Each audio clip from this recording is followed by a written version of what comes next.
Welcome to the deep dive. Today, we're taking a magnifying glass to one of the most influential figures in modern technology. Yeah, we're looking at Sam Altman, the CEO and co-founder of OpenAI. Exactly. And, if you listen to him speak publicly, you hear a lot of this sweeping language about, like, benefiting all of humanity. Yeah. It often sounds like you're listening to a philosopher, someone who is just trying to safely guide us into some utopian future. Yeah, it's very noble-sounding narrative. It is. Yeah. But if you strip away that public relations framing and look at the actual gears turning inside the company, you don't find a democracy. You find a highly calculated, incredibly aggressive monopoly in the making. It's a massive disconnect, honestly. I mean, between that surface-level narrative and the underlying mechanics. So today we're analyzing a really comprehensive AI disclosure document. And this source basically parses through Altman's essays, his talks, posts, a public record. Right. All of it, just to decode his true operating philosophy. The mission here is to help you, the listener, look past the daily headlines. Yeah, because the headlines are always about, like, new app features or, board drama. Exactly. We want to understand the hidden spine of OpenAI's strategy. Is Altman just a visionary with a few human contradictions?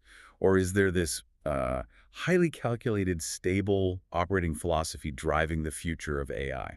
And to figure that out, we really have to start with his fundamental worldview, which, according to the source material, is absolutely not viewed through the lens of democratic deliberation. Right. He doesn't seem to view the world as a place where we all sit in a circle, debate our options, and take a vote. Not at all. He views the world entirely as an exponential power graph. An exponential power graph. That's a heavy term. What does that actually mean in his own words?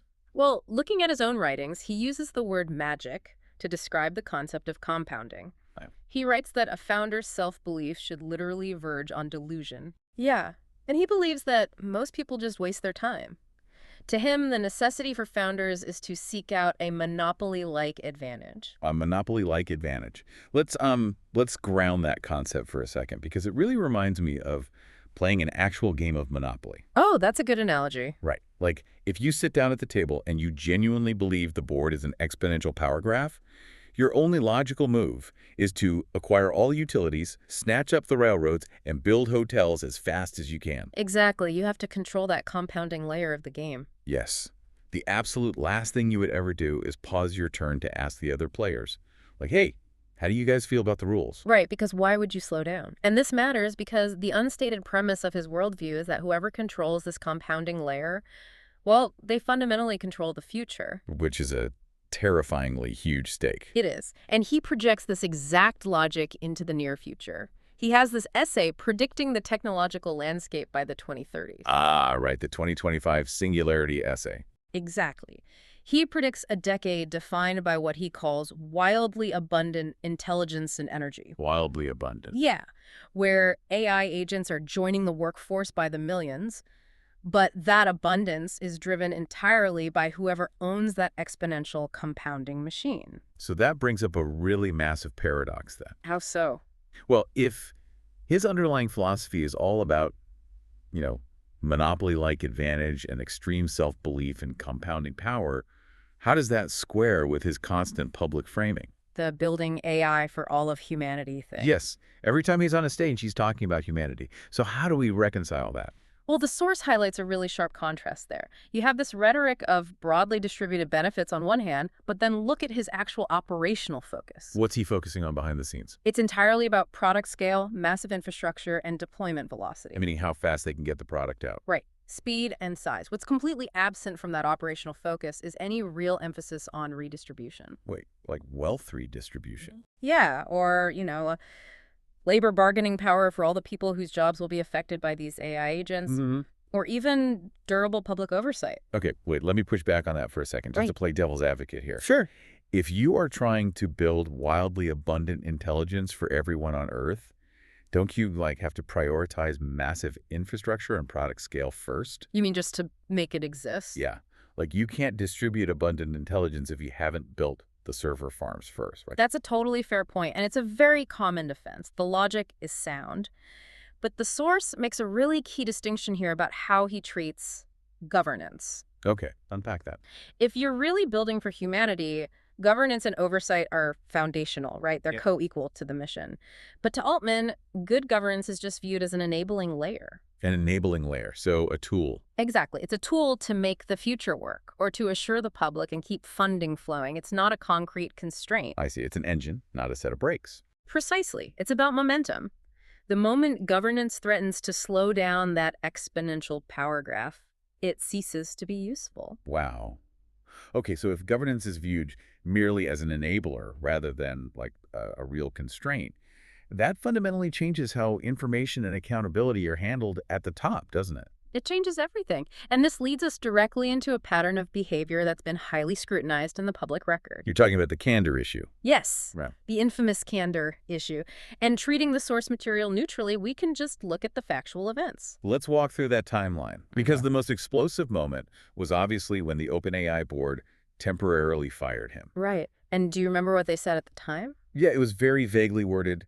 They explicitly stated he was not consistently candid in his communications. Which is corporate speak, but then it sparked SEC scrutiny over internal communications. They were looking into whether investors were actually misled. And then former board member Helen Toner came out with very specific public allegations. She did. She filled in the blanks on what not consistently candid actually meant. Yeah, she claimed he was actively withholding crucial information.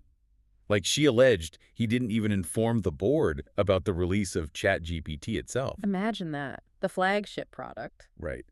And she also claimed he withheld information about his personal ownership in the startup fund, gave inaccurate accounts of safety processes. And fostered a pretty toxic atmosphere behind the scenes. Yeah. Now, I do want to note, just to be totally fair to the public record, OpenAI did conduct a later review, which concluded that his behavior didn't actually mandate his removal. Right, that is part of the record. But the source argues that the analytical takeaway isn't about, picking sides in a boardroom drama. Okay, so what is the takeaway? Is this just standard Silicon Valley move fast and break things communication? Like, beg for forgiveness, not permission? No, the analysis synthesizes this as a deliberate strategy. It's central to his whole operation. Think back to the exponential power graph.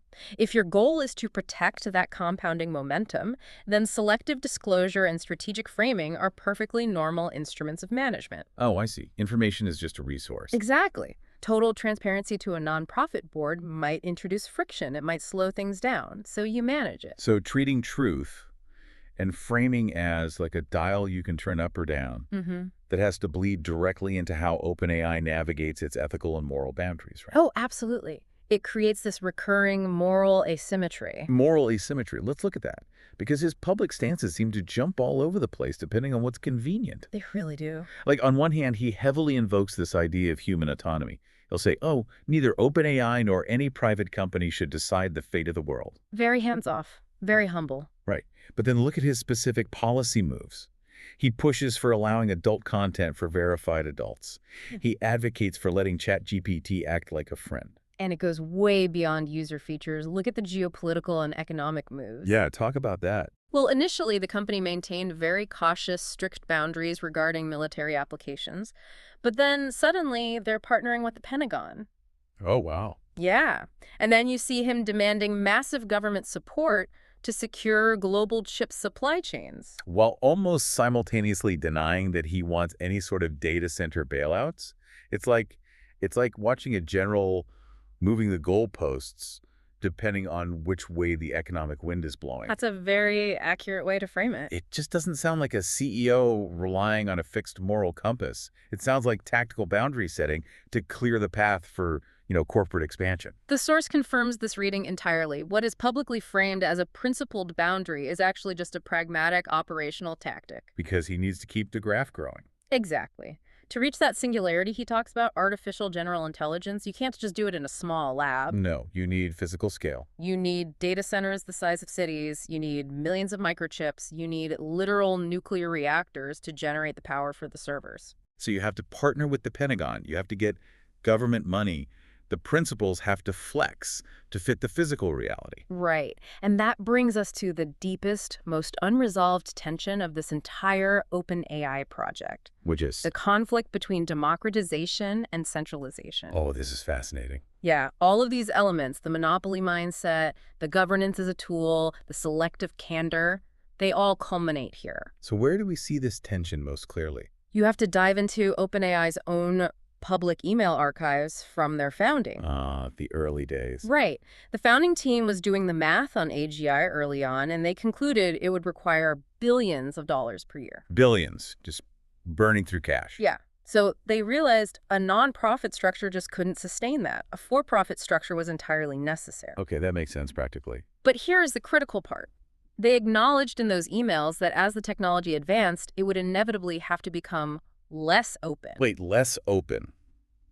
But their whole brand is about being open. It's in the name. I know. And that right there is the hidden spine of the entire document. That is wild. The language of openness and democratization that they use, it's very real in terms of impact, but it functions primarily as branding and distribution. Branding and distribution. Yeah. Wow. So it gets the product into millions of hands. Which feeds the data loop. Which accelerates the compounding advantage. Okay. It's brilliant, but wow. Think about what that means for the listener right now. It changes everything about the user experience. It really does. Like if you're listening to this, you pull out your phone, you open up ChatGPT, and you ask it to, I don't know, write code for a website. Or summarize a legal document. Right. And in that moment, you feel incredibly empowered. You have this wildly abundant intelligence right at your fingertips. It feels like the power has been democratized. Exactly.